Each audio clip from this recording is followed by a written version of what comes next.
I'll take the affirmative. Take the meanest, most restless nigger. Strip him of his clothes in front of the remaining male niggers, female niggers, and nigger infants. Tar and feather him.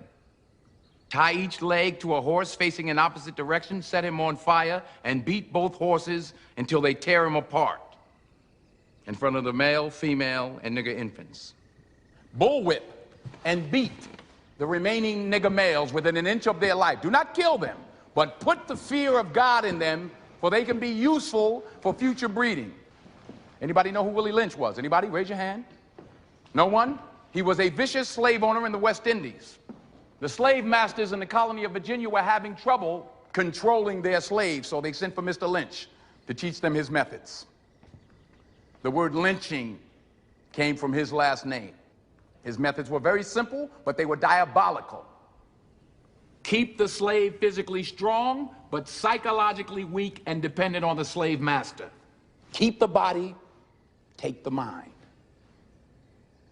I and every other professor on this campus are here to help you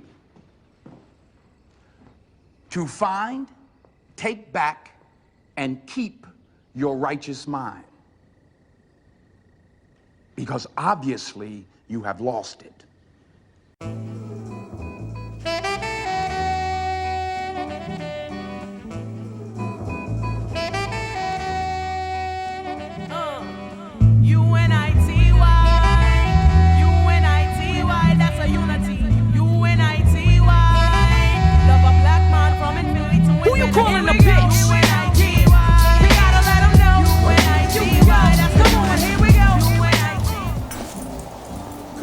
Really what this is considered is a self-mastery group, but it can be viewed as a mentorship group. It can be viewed as, it's just in so many ways, this is communication can be healing for us, man.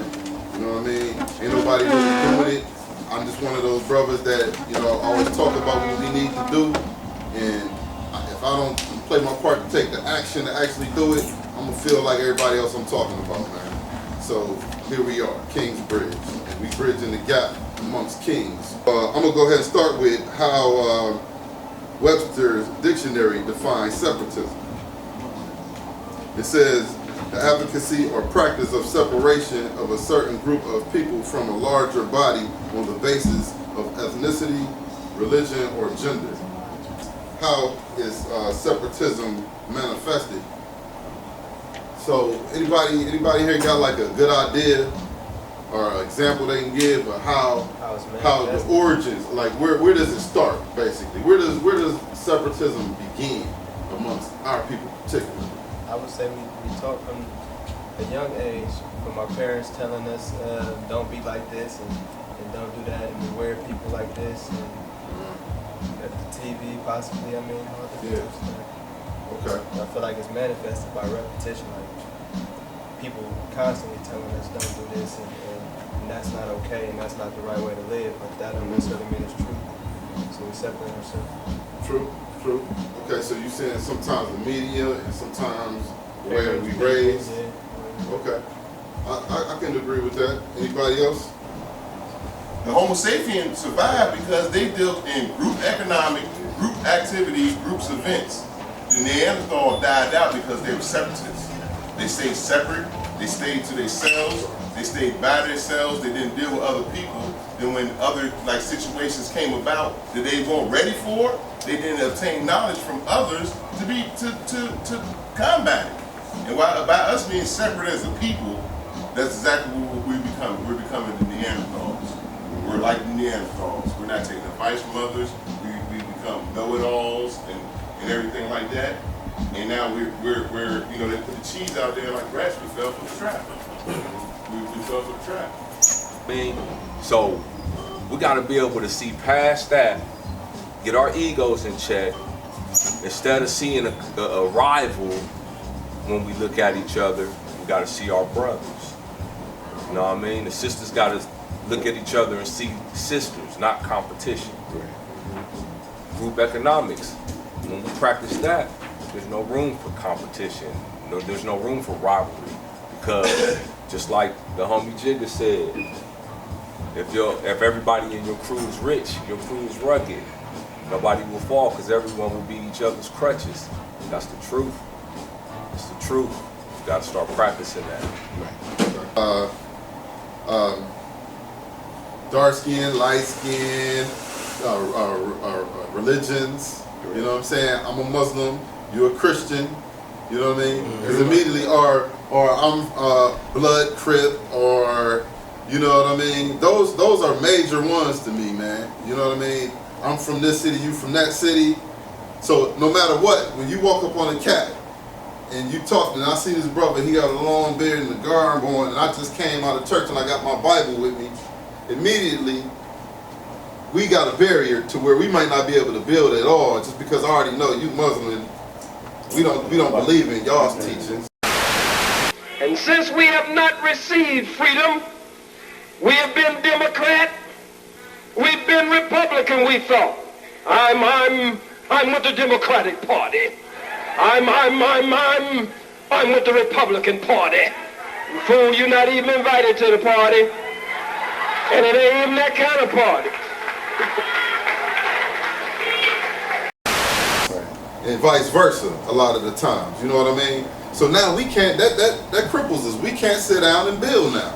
And there's a lot of brothers that still wouldn't come to this gathering today because they may have came around and said, oh, what's that? That don't look like the cross. That's a cross. Right. That is a ankh. That's Egyptian. For those who don't know, you know, that's us. That's black. That's Kemet. You know what I mean? The beginning. But if I come in here and I'm Christian and I got a cross and I come in here and I see that, some of those brothers might not even come in here to get their hair cut because they see that. Instead of asking me what's the origins of that and learning something, let's share. You know what I'm saying? Things with our skin tone but economic stature things, but they also, you know, for instance, we had Black Wall Street and other great towns and things that we prospered separate and segregated because it was all about love and building self. But when it comes down to it, they created a separate and unequal status. So we need them, we think, to grow, and it's not based on good principles. It's more based on making them rich and keeping us on a particular level. So separate and unequal is the problem. The separation is even amongst us. We'd had different tribes, and we also respected each other. We all had our own economic stature, our own ways, more ways than 4 ways. So it wasn't a problem. The problem came when you deal with inequality. Right, so, right. Yeah. Okay, I'm gonna keep it moving, man. I'm gonna go into something Kel had brought up earlier. That's that Willie Lynch letter to Making a Slave. Anybody not familiar with that Willie Lynch letter? In my bag here, I have foolproof method for controlling your black slaves. I guarantee every one of you that if installed correctly, it will control the slaves for at least 400 years. My method is simple. Any member of your family or your overseer can use it. I have outlined a number of differences among slaves, and I take these differences and I make them bigger. I use fear, distrust, and envy for control purposes. These methods have worked on my modest plantation in the West Indies, and it will work throughout the South. The Willie Lynch, okay, I'm gonna explain to y'all real quick. I'm gonna try to make this one quick. Willie Lynch was a slave master back in 1700s, I think 1712 to be exact.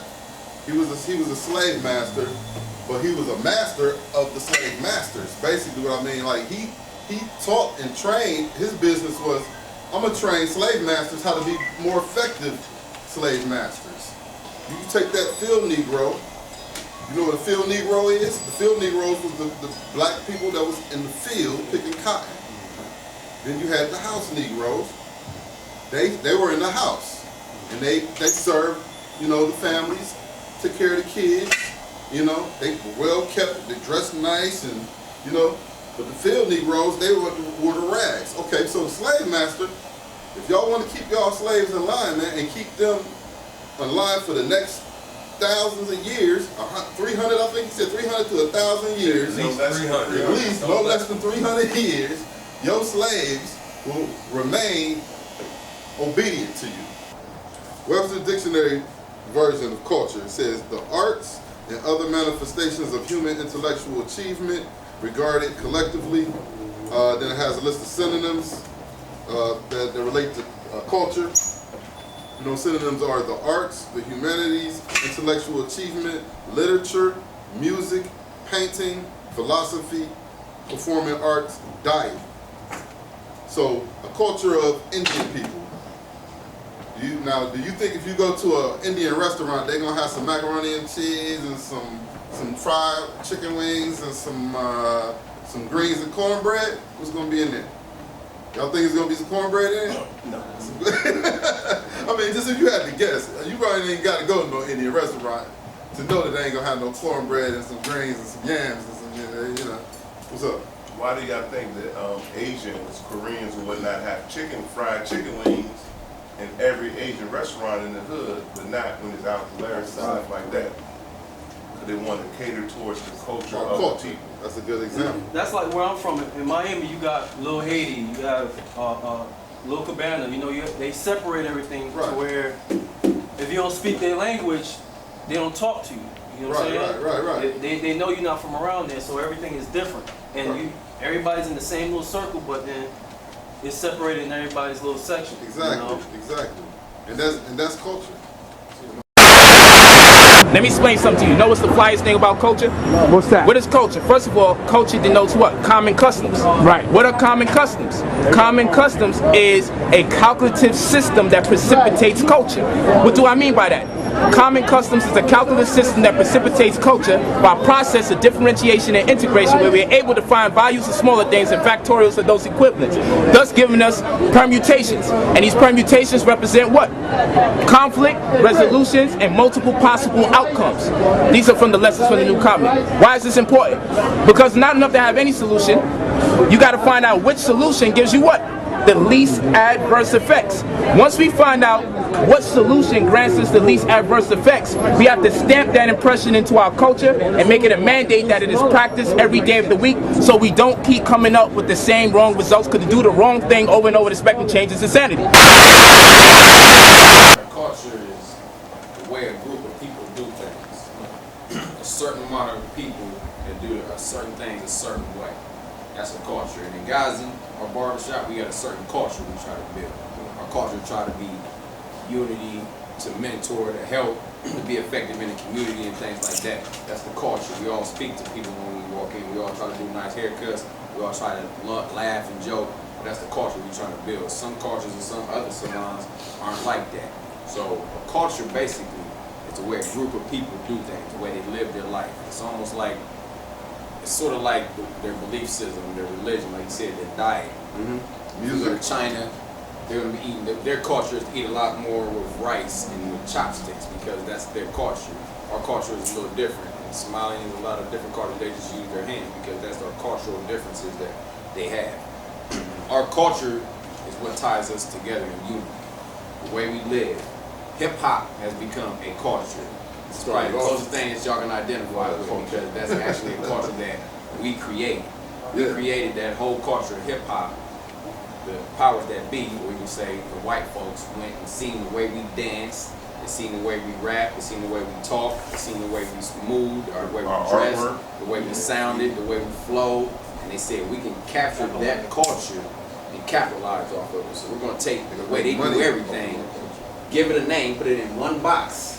And these are all different styles of what we do. Put it in one box, and we're going to call that the hip-hop culture, but we're going to capitalize off of it. So what they did was they took the hip-hop culture, made it, put capitalistic interest in it, took our culture and figured out ways to make money off of how we do things, and now they're the ones that sign us instead of us signing us.